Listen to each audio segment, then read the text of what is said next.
আমি এক ধার্সে যেমন নায়িকা, একজন মা, বিজনেস করছি। ভক্ত ছাড়া কখনোই কোনো আর্টিস্টের পরিপূর্ণতা পায় না।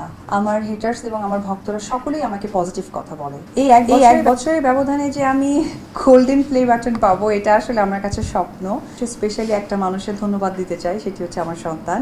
আমি এক ধার্সে যেমন নায়িকা, একজন মা, বিজনেস করছি।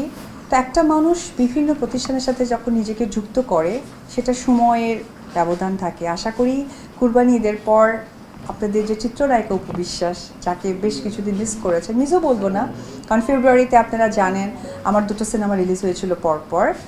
তো তার মাঝে আমি একটা প্রতিষ্ঠান দিয়েছি, সেখানেও সময় গিয়েছে। তারপর আমার সন্তানের স্কুলিংয়ের ব্যাপার, তাকে সময়।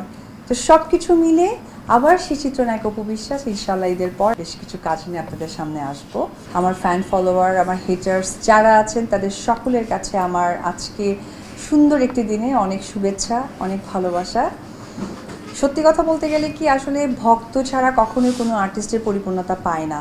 আর আমি যতটুকু জানি, আজকে অকপটই বলবো যে আমার হেটার্স এবং আমার ভক্তরা সকলেই আমাকে পজিটিভ কথা বলে। এটা আমার জন্য সবচেয়ে বড় একটা অ্যাওয়ার্ড।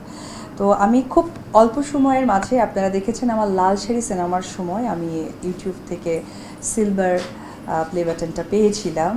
বাট আমার এই সিনেমার শুটিং থেকে আজকে যদি বলি, তাহলে 1 বছরের একটা ব্যবধান। এই 1 বছরের ব্যবধানে যে আমি গোল্ডেন প্লে বাটন পাবো, এটা আসলে আমার কাছে স্বপ্ন। তো আসলে এটার টোটাল ক্রেডিট বলবো যে আমার ফ্যান ফলোয়ার, ভক্তরা যারা যেভাবেই আমাকে সময় দিয়েছেন আমার ইউটিউব চ্যানেলে, তাদের সকলকে। আর অবশ্যই স্পেশালি একটা মানুষের ধন্যবাদ দিতে চাই, সেটি হচ্ছে আমার সন্তান। মাঝে মাঝে যখন ওর কোনো ভিডিও হয়তো বা যেত, আপনারা খুব দ্রুত লুফে নিতেন।